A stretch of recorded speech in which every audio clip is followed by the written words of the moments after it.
Hello guys, welcome sa vlog ko ngayon at ang itatalakay natin ngayon ang prehistoric at pre-colonial ng Pilipinas. Tara, samahan niyo ako para balikan at tuklasin ang bansang Pilipinas.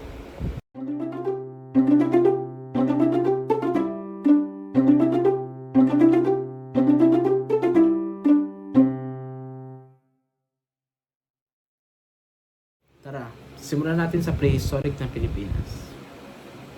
67,000 years ng taon nakakalipas. Simula lakbayin ng mga taga iba't ibang parte ng Asya ang patungong Pilipinas. Ngunit, sa loob ng prehistoric na to, nakahati to sa 5 yugto. Ito ang panahon ng unang tao, panahon ng bato, panahon ng transition ng Neolitiko, panahon ng metal, at panahon ng sibilisasyon. Simulan natin sa panahon ng tao. Ang ebidensya ay nagpapahiwatig na ang Pilipinas ay tinirahan ng maaari noong 67 taon na nakakalipas. Sa pagtuklas ng fossil na labi ng Kaloman sa Luzon, ito ay nagpapakita ang mga unang tao ay nagkaroon ng archipelago sa panahon ng kuling panahon. Sumunod, ang panahon ng bato. Sa panahon ng bato, ang mga unang nanirahan sa Pilipinas ay mga aso, nagtitiwala sa mga kasangkapan ng gawa sa bato, puto at kahoy para sa pangangaso, paghahandaan pang pagkain at iba pang mga gawain. Ang mga pintura sa mga kuweba at sining sa bato na matatagpuan sa iba't ibang lugar sa Pilipinas ay nagbibigay ng mga tingin sa mga ekspresyon sa sining at mga kultura ng sinaunang lipunan. Sumunod, ang transition ng Neolitiko. Ang transition mula sa Paleolitiko patungo sa Neolitiko sa Pilipinas ay naganap mga 10 taon na nakakalipas. Sa panahon ito, lumitaw ang pagsasaka at pagsasakal ng hayop. Ang mandog sa mas makalagay na pamumuhay at pagtatag ng permanenteng mga ngayon. Ang paggawa ng pottery ay naging pangunahing kalakaran din ng mga panahon ito.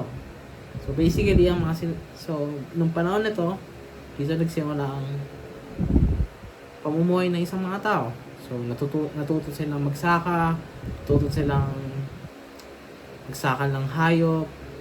So medyo interesting itong mga panahon na ito. So sumunod ay ang panahon ng metal. Panahon ng metal sa Pilipinas ay nagsimula noong 500 BC na ipinapakilala ang metalworking, lalo na ang tanso at ang mga bakal. Ang pag-usbong nito sa teknolohiya ay nagdala ng malaking pagbabago sa lipunan. Kabilang ang pag-unlad ng mga network sa kalakalan at pag-usbong ng mga komplikadong ship dorms at maagang estado. At ang pagtatag ng mga ruta ng kalakalan sa pamamagitan ng dagat at mga kalapit na reliyon. Ang sumunod na panahon ay ito ang kultura ng pagkakaiba. Ang prehistoryong panahon sa Pilipinas ay naglalarawan ng kultura ng pagkakaiba na may iba't ibang etnikong grupo na nanirahan sa iba't ibang rehiyon ng archipelago.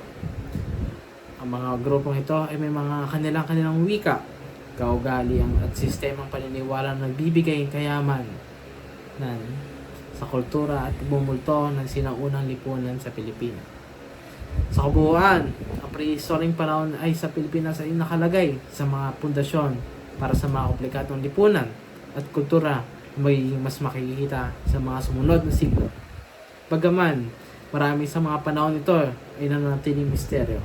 Patuloy ang pinag-aaralan ng mga archipelago ang mga bagong kaalaman sa mga aagang kasaysayan ng mga Pilipino. Dumako naman tayo sa pre-colonial. Ang panahon bago pananakop ng mga dayuhang kolonyal sa Pilipinas ay tinatawag na panahong bago ang kolonyal. O kaya ang panahong bago ang kolonyalismong Espanyol.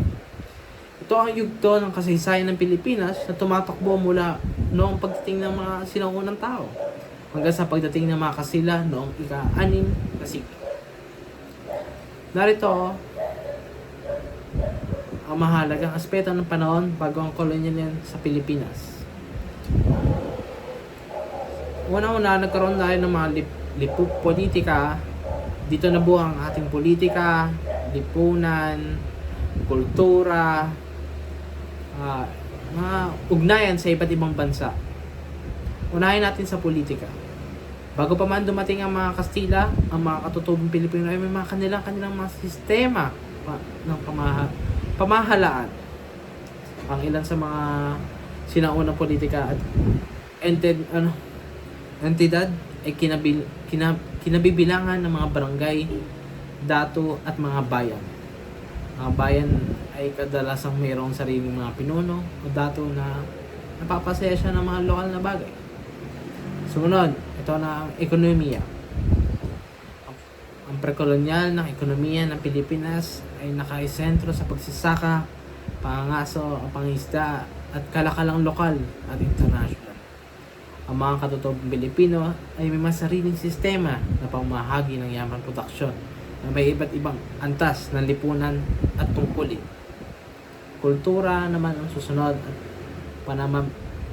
pananampalataya. Kumbaga ito ni relihiyon. Pumapasok na dito yung religion. So bago pa man dumating ang mga Kastila, may sarili-sariling kultura at paniniwala ang mga katutubong Pilipino. May mga sistemang paniniwalang may diwata, espiritu, kalikasan at mga ninuno. Ang sining, musika at panitikan at iba pang anyo ng kultura ay nagpapakita ng kagandahan at kahalagaan sa kanilang tradisyon sa kasaysayan. International sa ugnayan. Dito na pumasok ang iba't ibang bansa na nagtungo sa Pilipinas. Bago pa man dumating ang mga Kastila, may mga ugnayan ng mga katutubong Pilipino sa iba't ibang bansa sa Asia, gaya ng China, India, at mga bansa sa mga tibok silangan Asia. Ang kalakalang international ay may mga ugnayang diplomatiko ay nagdala sa mga dayuhang kalakal, kultura at relihiyon sa Pilipinas. Ang panahon bago ang kolonyal sa Pilipinas ay mayroong malalim na kasaysayan at kultura na nagbubunsod sa pag-unlad ng bansa bago pagdating ang mga dayuhan dito sa atin.